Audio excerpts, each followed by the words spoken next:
व्यवस्था हो, चाहे देश को आर्थिक रूप से सशक्त करने का प्रयास हो, चाहे वो किसान को देश की उसकी फसल वो कहीं भी बेच सके, उस अधिकार को सुनिश्चित करने का काम हो, राहुल गांधी कभी नहीं चाहेंगे कि देश का आर्थिक तंत्र मजबूत हो। ये पहली बार नहीं है कि रिफॉर्म के खिलाफ राहुल गांधी खड़े हुए हैं।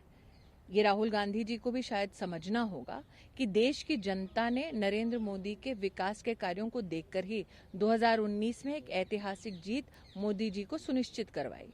जो राहुल गांधी शायद इस भ्रम में जी रहे हैं या शायद जानकारी के अभाव में जी रहे हैं, बड़ी विनम्रता के साथ उनसे कहना चाहती हूँ, कोरोना जैसी एक वैश्विक महामारी से लड़ते हुए नरेंद्र मोदी की सरकार ने सुनिश्चित किया कि देश के 80 करोड़ नागरिकों को नवंबर के महीने तक मुफ्त राशन दिया जाएगा। शायद राहुल गांधी को ये बात पसंद नहीं आई। नरेंद्र मोदी जी की सरकार ने सुनिश्चित किया कि देश में 20 करोड़ महिलाओं के बैंक के खाते में मात्र 3 महीने में 30,000 करोड़ रुपया ट्रांसफर किया भारत सरकार ने। शायद राहुल गांधी जी को ये बात भी पसंद नहीं कि देश में 8 करोड़ गरीब परिवारों को मुफ्त में ईंधन उज्ज्वला योजना के माध्यम से नरेंद्र मोदी की सरकार ने सुनिश्चित करवाया। शायद राहुल गांधी के गले ये भी नहीं उतरता कि आयुष्मान भारत के तहत 10 करोड़ परिवारों को प्रतिवर्ष 5 लाख रुपए की मुफ्त व्यवस्था ताकि 1300 बीमारियों से वो लड़ सके, इसकी भी योजना नरेंद्र मोदी ने सुनिश्चित करवाई। किसान सम्मान निधि के विरोधी राहुल गांधी शायद इस बात से संतोष न करें कि देश में 10 करोड़ किसानों को लगभग 1.5-2 के अंतराल में वर्ष में 90,000 करोड़ से ज्यादा पैसा सीधा उनके बैंक के खाते में गया।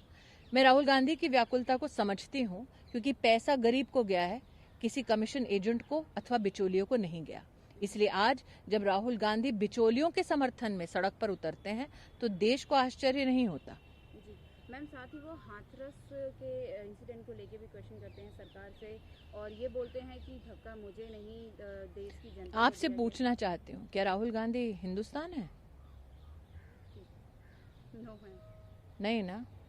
मुझसे बेहतर आपने जवाब दे दिया मैडम कि अहंकार इतना इस व्यक्ति का कि उसको लगता है कि वो देश है, कि देश की 130 करोड़ से ज्यादा की जनता उनके खानदान के अधीन है।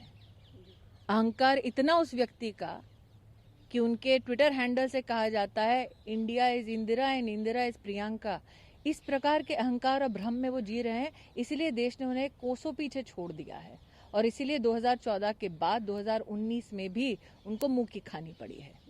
मैम, साथ ही जो आपका कमेंट था उनको लेके सोफा वाला, उसको लेके बोलते हैं कि मेरा सोफा दिखा पर पीएम का जो है उनका प्लेन नहीं दिखा, उसमें कितने। शायद वो इस जानकारी के अभाव में है कि ये प्लेन इंडियन एयरफोर्स का है।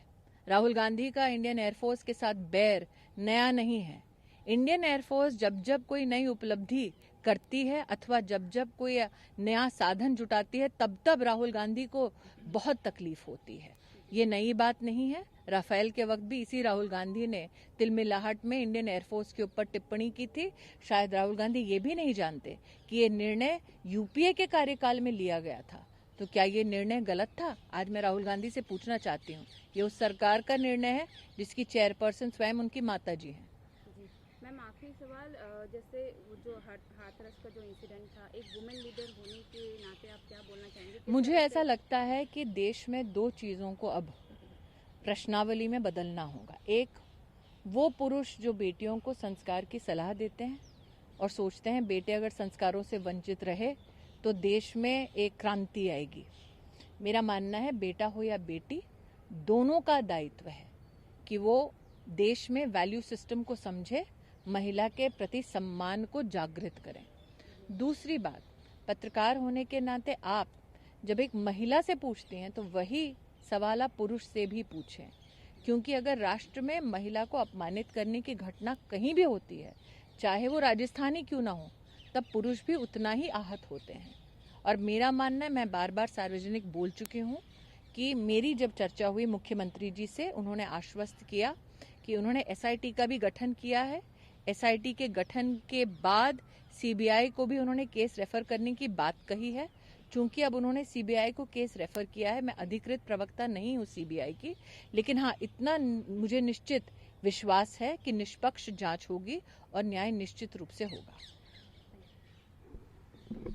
नमस्कार, मैं हूं संदीप चौधरी।